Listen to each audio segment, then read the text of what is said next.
Assalamualaikum warahmatullahi wabarakatuh. Salam sejahtera buat kita semua. Para mahasiswa dan mahasiswi yang akan mengikuti mata kuliah Kelembagaan Organisasi dan Kepemimpinan. Perkenalkan, nama saya Lala M. Kolopaking. Saya sebagai koordinator mata kuliah ini. Nanti bersama para dosen yang akan saya perkenalkan pada pendahuluan perkuliahan, akan membahas apa itu kelembagaan, bagaimana mengembangkan kelembagaan, apa itu organisasi, bagaimana menguatkan organisasi, dan dua tema itu berkaitan dengan bagaimana penguatan kelembagaan dan penguatan organisasi itu berkaitan dengan kepemimpinan. Kami berharap kuliah ini pada akhirnya akan menjadi unsur kompetensi Anda sebagai penggerak sosial dalam bidang yang kita sebut dengan komunikasi dan pengembangan masyarakat. Kompetensi tersebut mencakup bagaimana Anda mampu melakukan pengembangan masyarakat yang mengutamakan aksi-aksi atau tindakan-tindakan yang komunikatif sifatnya. Sebagai unsur pengorganisasian sosial, perkuliahan ini menjadi pendukung dari kompetensi yang nanti akan Anda dapat selama kuliah di Departemen Sains Komunikasi Pengembangan Masyarakat. Semoga Anda tetap sehat, di bawah lindungan Tuhan Yang Maha Kuasa, dan Anda dapat belajar dengan baik sehingga apa yang kita inginkan memperkuat kompetensi saudara dapat tercapai dalam satu semester dan untuk belajar selanjutnya di departemen ini. Salam sejahtera buat Anda. Wassalamualaikum warahmatullahi wabarakatuh. Salam sehat. Saudara mahasiswa dan mahasiswi sekalian, kuliah Kelembagaan Organisasi dan Kepemimpinan dimulai dengan memberikan kuliah yang berisikan kontrak perkuliahan. Mari kita ikuti kuliah ini.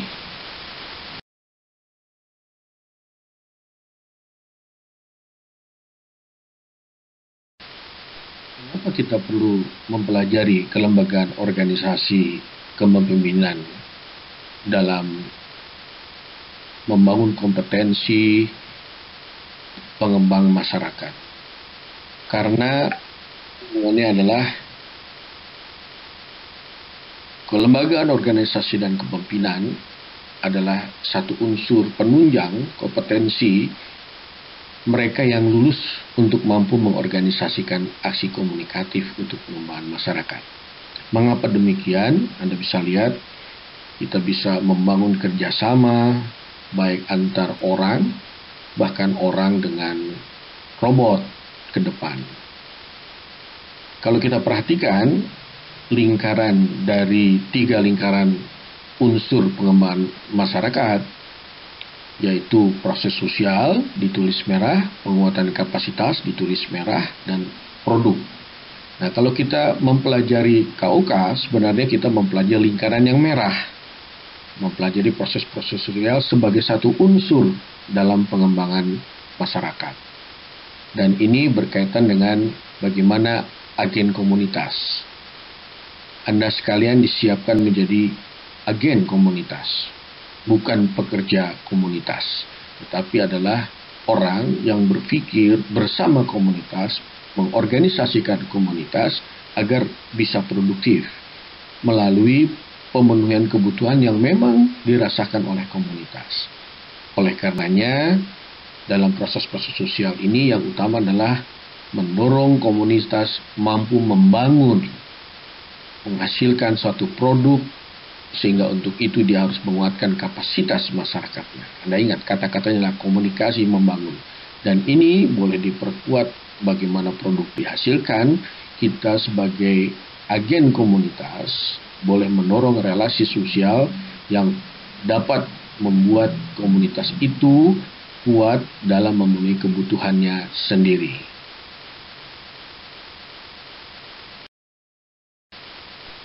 Kuliah ini dengan tujuan sebagaimana telah disebutkan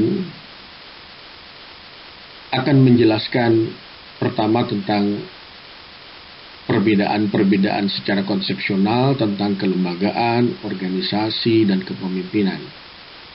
Hal ini diharapkan menjadi bekal keilmuan yang dapat diterapkan untuk memberi pemahaman kepada kita tentang kelembagaan dan organisasi, ya, berdasarkan konsep, ciri, dan tipe perkembangan organisasi, pengorganisasian dalam masyarakat, termasuk dalamnya organisasi-organisasi modern atau birokrasi. Kemudian pemahaman ini dijadikan sarana menganalisis situasi sosial dalam konteks pengembangan kelembagaan di aras desa, dalam konteks hubungan masyarakat desa dengan kota, konteks kebijakan nasional, hubungan komunitas dengan dunia internasional. Karena terus terang, komunitas menjadi hal yang pokok penting di dalam dunia saat ini. Anda bisa perhatikan kekuatan penanganan COVID-19 yang sekarang ini menjadi pandemi, itu basisnya komunitas.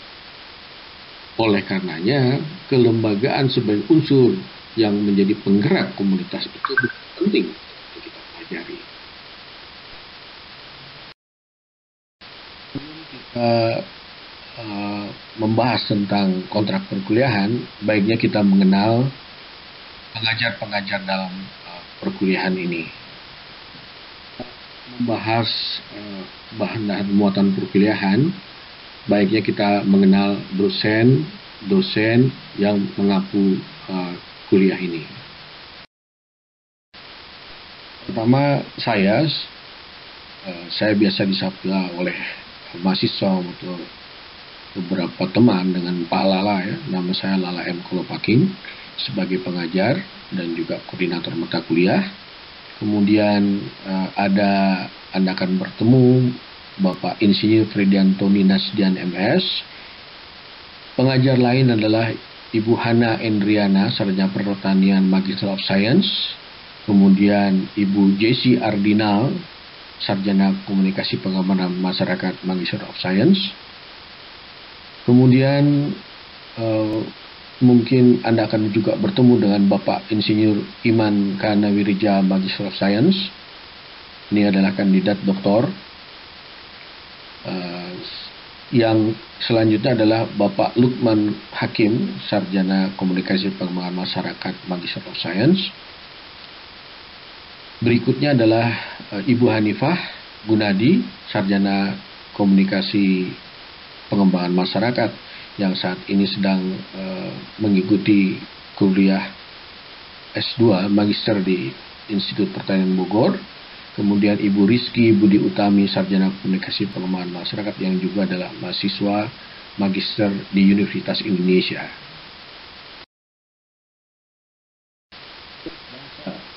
Pokok bahasan kuliah itu dibagi dua bagian besar, yaitu bagian kuliah dalam konteks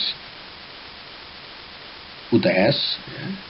Kemudian yang kedua, bagian kedua adalah dalam kaitan UAS untuk ujian akhir semester.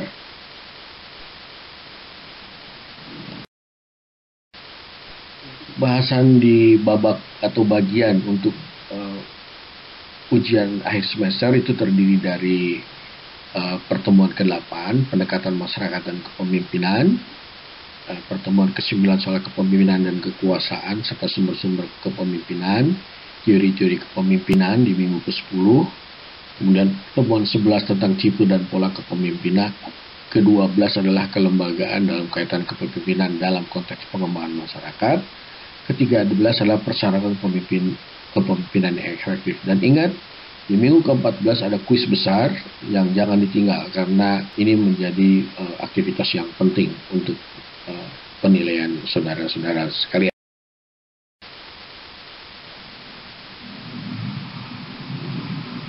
Selain kuliah, Anda akan melakukan praktikum.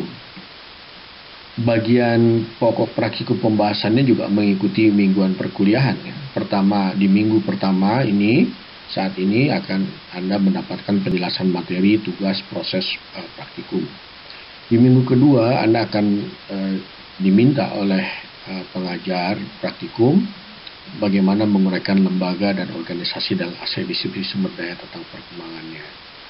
Kemudian minggu ketiga tentang lembaga sosial, organisasi dan masyarakat di desa. Kemudian minggu keempat tentang organisasi kompleks dan birokrasi.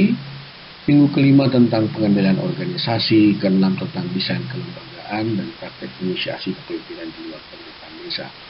Bagaimana ini diorganisasikan ya, nanti akan dijelaskan oleh dosen praktikum, karena menjadi penting Anda harus tahu bahwa proses praktikum ini perlu keaktifan saudara ya. Menjadi penting bukan Anda mengikuti saja panduan praktikum, tapi bagaimana Anda aktif mempraktekkan diri dalam konteks pembahasan tentang perkuliahan. Periode untuk ujian akhir semester hampir sama diorganisasikan juga.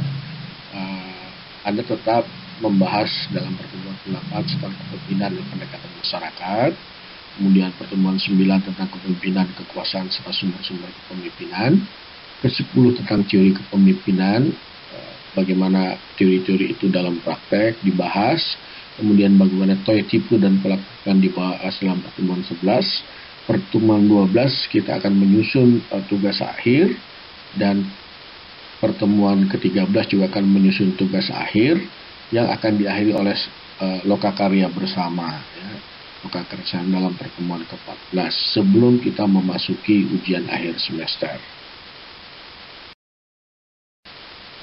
Diketahui oleh saudara sekalian, muatan bahasan baik di perkuliahan dan di praktikum diorganisasikan sedemikian rupa agar kelas itu kecil dan efektif ya. Oleh karenanya perkuliahan nanti dibagi dua. Ada di kelas A, mungkin kalau di kelas A Anda bertemu dengan saya saat ini. Di kelas B mungkin akan bertemu dengan Pak Frediantoni Nasdian ya. Kemudian nanti akan diatur sedemikian rupa pada minggu keberapa Anda bertemu dalam tematik apa. Jadi ada dua kelas kuliah, yaitu kelas A dan kelas B. Kemudian ada dosen praktikum. Dosen praktikum setiap kelas kuliah itu dibagi dua, ya, dibagi dua. Ada kelas praktikum 1 dan praktikum 2. Untuk kelas B ada praktikum 3 dan 4 yang pada dasarnya membuat jumlah kelas lebih kecil agar lebih intensif kita berdiskusi. Praktikum 1 itu dosennya Pak Iman Tanawirja dengan Ibu Hanifah. Kemudian untuk praktikum 2 oleh Bu Hana dan Ibu Rizky. Untuk praktikum ketiga Pak Lukman Hakim dan Ibu Rizky. Jadi Anda perhatikan Bu Rizky ada dua nih, memegang dua kelas. Kemudian Ibu Jesi untuk praktikum 4 dan Ibu Hanifah. Ya, jadi Bu Hanifah juga ada dua kelas untuk kelas praktikum. Dengan cara seperti ini kami harapkan Anda belajar lebih intensif dan kita bisa berdialog lebih banyak. Kalau kita lihat dalam dua kelas itu, dalam sistem pengajarannya, setiap dosen akan membawakan tema-tema yang sudah digambarkan tadi di atas sebelumnya ya. Jadi pertemuan 1 untuk kelasnya di kelas A, saya, kelas B, Pak Tony. Minggu depan Anda akan jumpa lagi dengan saya, dan untuk kelas B akan bertemu lagi dengan Pak Tony. Untuk pertemuan 3 Anda juga akan ketemu saya dan ketemu Pak Tony. Nah untuk pertemuan 4 Anda akan ketemu Pak Lukman, dan di kelas B akan ketemu Bu Jesi. Pertemuan 5 dan 6 itu bertemu dengan Pak Iman, dan kelas B akan ketemu Ibu Hana Indriana. Ketujuh itu ketemu dengan Pak Iman, dan kelas B juga ketemu Ibu Hana Indriana. Mengapa dibedakan? Karena setelah itu Anda akan melakukan ujian tengah semester. Setelah ujian beristirahat, Anda pertemuan langsung ikut kuliah lagi. Dalam pertemuan ke-8 Anda berjumpa dengan saya juga di kelas B, bertemu dengan Pak Tony. di pertemuan 9 minggu depannya Anda bertemu saya dan ketemu Pak Tony ya. Untuk pertemuan 10 Anda akan bertemu dengan Pak Iman, dan kelas B ketemu dengan Bu Hana Indriana.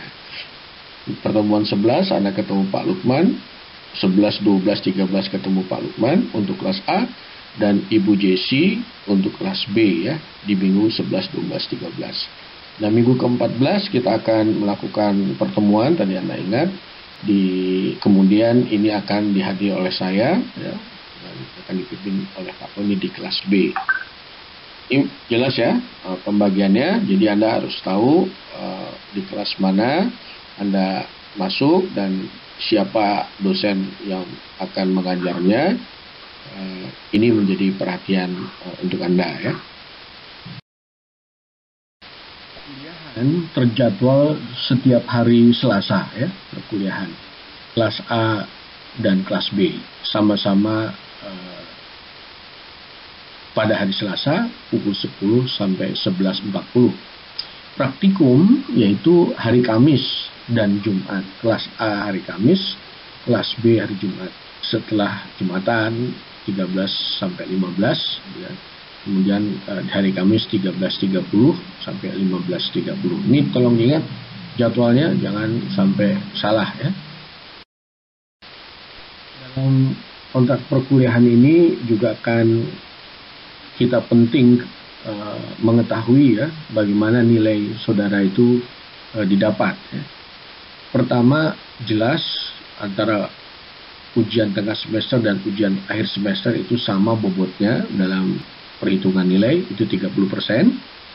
Kemudian praktikum sama juga bobotnya dengan perkuliahan, nilainya adalah 30%. Dan ada kuis yang saya sebut tadi di minggu ke-14 itu 10%.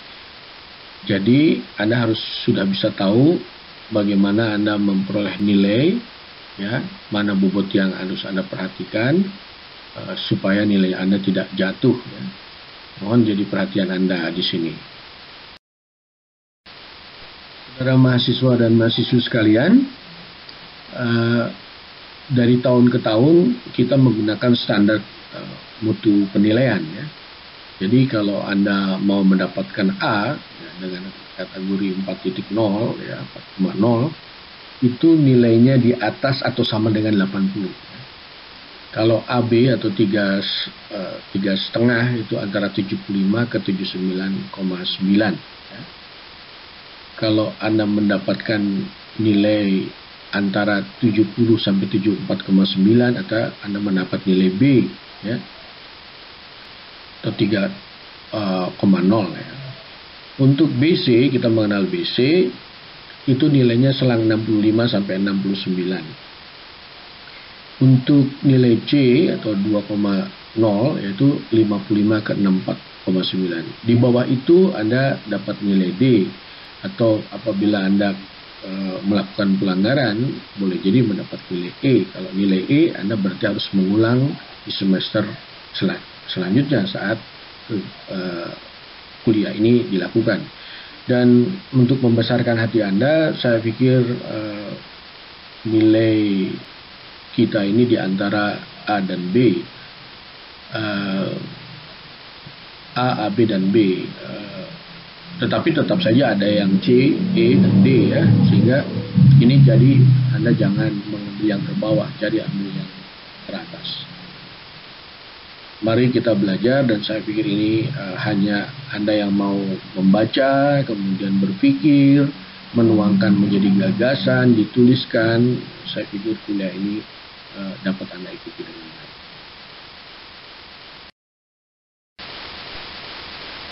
Karena ini kontrak perkuliahan, maka kita harus punya kesepakatan antara dosen dan mahasiswa tentang tata tertib kuliah dan praktikum ya.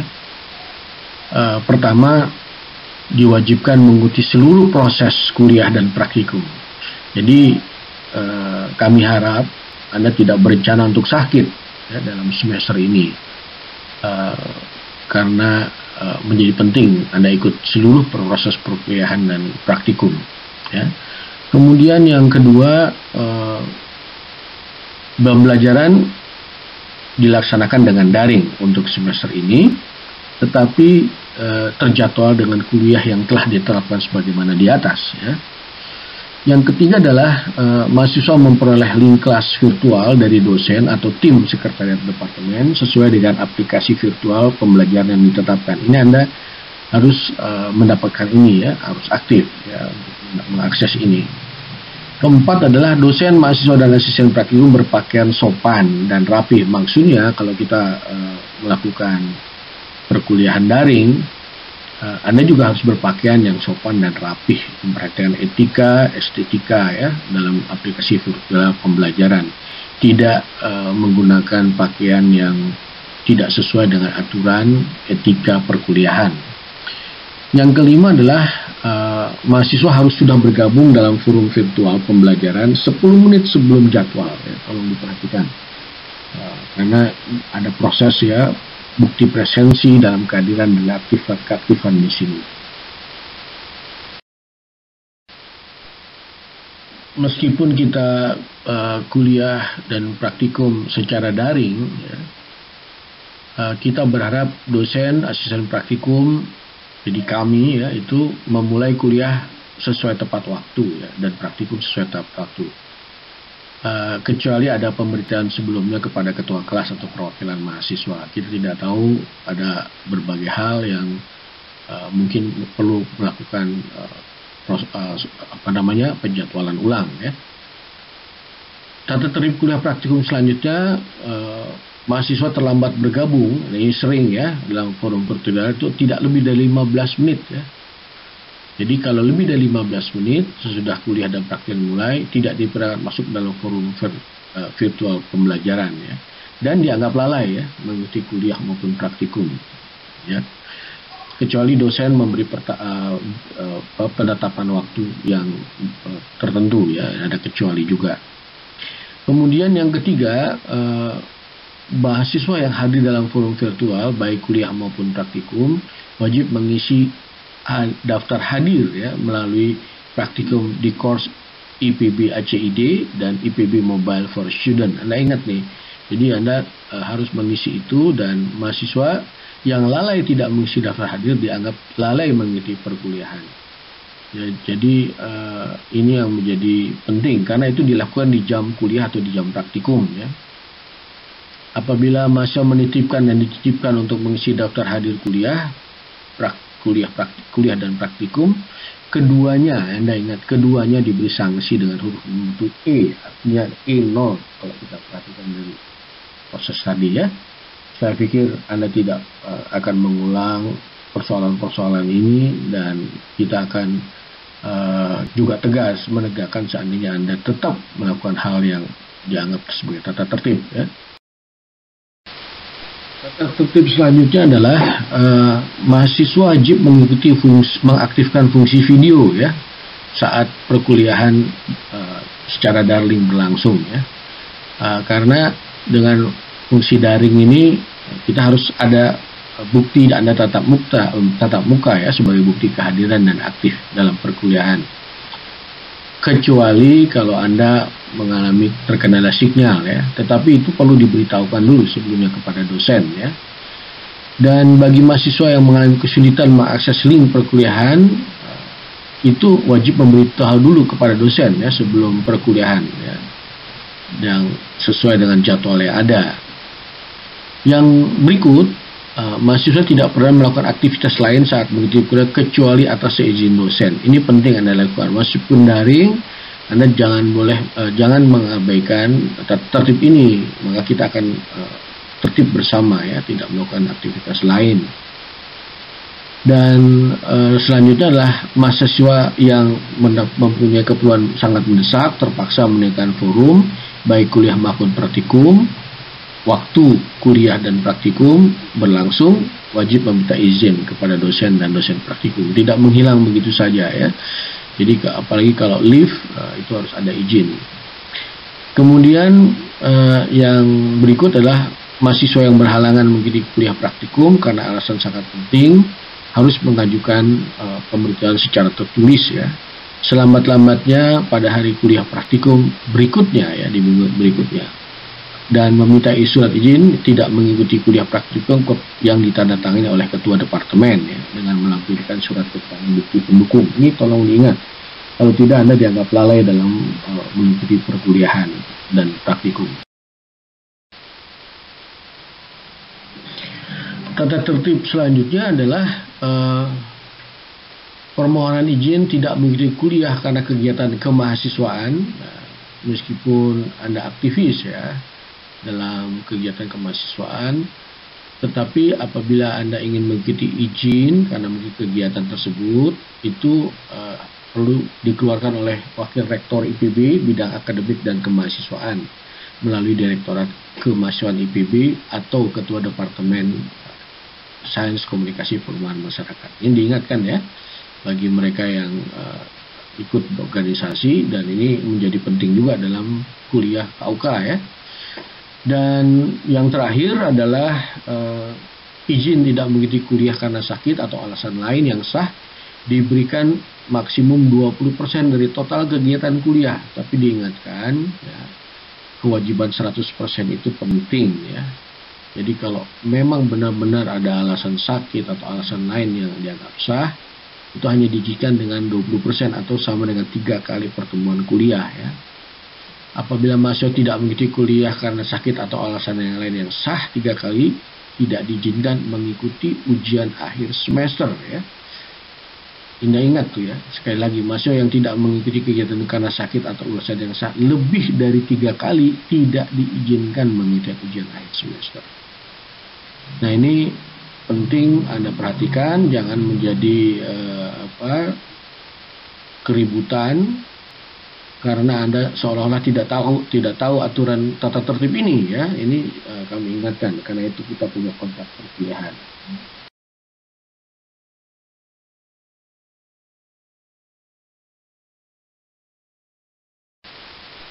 Oleh karenanya, melihat tata tertib kuliah dan praktikum, kita harus perlu tahu dan perlu memastikan ya, bahwa Anda paham tentang tata tertib ujian ya. Jadi mahasiswa yang memenuhi syarat untuk ujian tetapi tidak mengikuti ujian sesuai dengan jadwal karena sebuah alasan yang sah berhak diberi ujian susulan ya. Kami memberikan kesempatan, tetapi terus terang ini harus memenuhi syarat ya. Tetapi karena ada satu alasan Anda punya hak untuk melakukan ujian. Kemudian yang kedua, dosen harus mengumumkan nilai ujian UTS UAS selama 2 minggu setelah ujian berlangsung. Jadi tata tertib perkuliahan dan praktikum tertib, kita juga, kami sebagai dosen juga akan tertib mengumumkan nilai ujian selama 2 minggu setelah ujian berlangsung. Ketiga, pemeriksaan kebenaran nilai oleh mahasiswa yang bersangkutan apabila ingin dilakukan selama-lamanya 3 hari kerja setelah nilai ujian diumumkan. Ini ingat ya, jangan ditunda karena waktunya juga terbatas. Saya harap ini dengan tata tertib ujian ini Anda mengingat betul dan mengikuti aturan. Tanpa itu kami tidak akan melayaninya. Hal yang pokok dan penting juga dalam kontrak perkuliahan ini adalah sanksi dan hukuman pelanggaran dalam proses kuliah praktikum ya. Misalnya, jenis pelanggaran pemalsuan surat izin tidak masuk kuliah atau praktikum ya. Kalau Anda melakukan pemalsuan itu, sanksinya nilai E tanpa ujian perbaikan. Ya, ingat, ujian itu ya karena Anda membuat izin atas ujian itu dapat E dan tidak pernah mengikuti kuliah semester berlangsung. Anda harus mengulangnya di semester selanjutnya atau di mana kuliah ini diselenggarakan.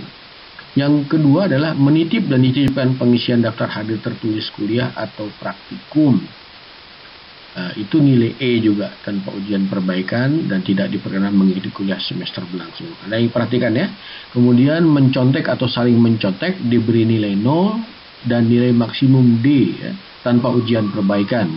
Jangan Anda mengulang ini. Kemudian tidak hadir saat kajian di praktikum ya, dinilai 0 juga khususnya dalam kegiatan studi lapangan, atau melakukan plagiat dalam penulisan makalah, laporan perkuliahan praktikum lokal karya juga diberi nilai 0. Tolong menjadi perhatian karena ini menjadi penting.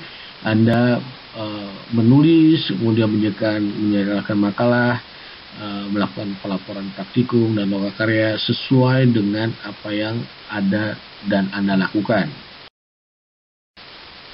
Saudara mahasiswa dan mahasiswa sekalian,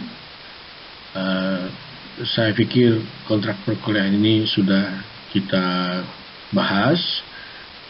Kami harapkan ini menjadi awal bagaimana Anda menyusun perencanaan mengikuti kuliah kelembagaan, organisasi, dan kepemimpinan. Sampai minggu depan, kita akan mulai menggali pengertian-pengertian pemahaman tentang kelembagaan. Ada buku-buku yang klasik tadi sudah diperlihatkan. Mungkin dalam perjalanan perkuliahan buku-buku yang lebih up to date akan diberikan kepada Anda. Tapi juga jangan lupa daftar buku-buku klasik itu menjadi menarik kalau Anda mempelajari konsep-konsep awal tentang kelembagaan, organisasi, dan kepemimpinan. Selamat belajar. Sampai jumpa minggu depan dengan tema perkuliahan. Selamat belajar.